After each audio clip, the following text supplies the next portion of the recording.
Saúde, força e luz.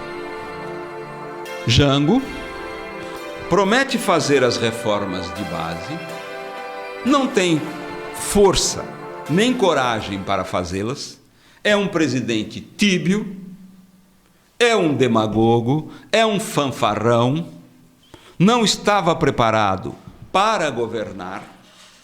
Ele é o homem da ideologia, do discurso, dos votos e não da administração. O seu governo naufraga, apesar de tentativas de grandes economistas, Celso Furtado, né? Essas pessoas não conseguem, com planos que fazem, não conseguem, com apoio internacional, não conseguem baixar a inflação, não conseguem fazer o país se desenvolver. E a esta altura, a discussão política está efervescendo, está muito efervescente. Lembremos de dois episódios bastante conhecidos. Primeiro, você tem o comício da Central do Brasil. João Goulart coloca 100 mil pessoas no Rio de Janeiro pedindo as reformas de base. E ali ele teve uma clara evidência. Ele disse: farei as reformas, mas cuidado com a reação. E a reação não iria se fazer esperar. Alguns dias depois, se ele fez no dia 13 de março, acho que no dia 25, 24 de março, por aí, depois a gente olha num livro para essas decorebas, você tem a Marcha da Família com Deus pela Liberdade. 500 mil pessoas pedindo um golpe militar. Estava selado o destino de João Goulart. Para piorar, é necessário que haja o seguinte, vou repetir isso porque é importante para os dias de hoje: unidade no Exército. Por que um menino de 18 anos, forte, vai obedecer a um general capenga de 70 anos de idade? Se ele pode dar um tapa na cara do general e tomar o poder, por que ele vai obedecer se ele é mais forte? Porque há hierarquia. Exército é disciplina, exército é hierarquia. Ou seja, você obedece hoje para mandar amanhã. E isso não pode ser quebrado. A hierarquia militar não pode ser quebrada, porque você destrói o exército. E isso é perigosíssimo.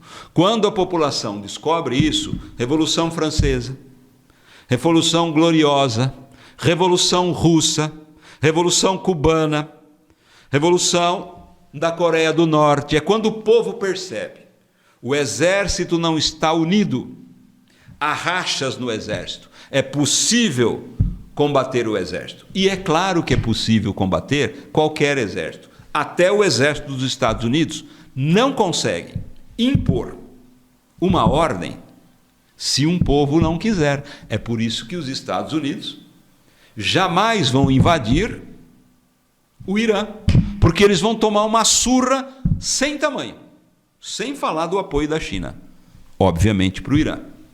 Então, se o exército não está unido, ele não consegue nada. E o exército brasileiro desta época tinha personagens contrárias ao golpe. Havia militares comunistas, havia militares legalistas, constitucionais e contra um golpe militar. Era preciso conquistar esta banda do exército. E aí, o que se fez? O Serviço de Inteligência da Marinha, o CENIMAR, bolou uma greve. Olha que legal. O Serviço de Inteligência da Marinha bolou uma greve. Por quê? Porque os militares sempre tiveram militares infiltrados no meio dos comunistas, para saber o que eles estão fazendo. E aí, um sujeito chamado Cabo Anselmo, Você pode procurar aí no YouTube, você vai achá-lo. Tem um monte de reportagem deles. Tem ele no Roda Viva, Cabo Anselmo dos Santos, o agente duplo, que era do Partido Comunista, que faz a greve dos sargentos, e quando ele faz a greve dos sargentos, vem a ordem dos generais. Qual é a ordem dos generais? Não façam greve. Militar não faz greve. Militar não pode fazer greve. É um absurdo. Militar e médico não pode fazer greve. Isso é um absurdo. Quando os militares fazem greve, no outro dia você tem uma revolução. De novo, é a Rússia. Você só toma o poder quando você tem uma greve geral, chamada por anarquistas, como o meu querido Raul Seixas, a grande recusa. Os tolos falam, o Raul Seixas previu a pandemia, o dia em que a Terra parou, ninguém saiu para trabalhar. Nada mais burro do que pensar assim. A ideia é uma música anarquista. Ninguém vai sair para trabalhar, nem o militar vai sair para a rua, porque a esquerda vai tomar o poder. Quando você ouvir uma música, busque entender a cabeça do autor.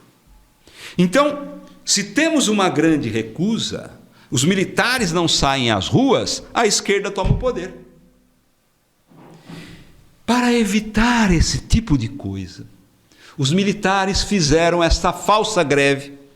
A esquerda burra de sempre acreditou que a greve era dela, ficou favorável à greve.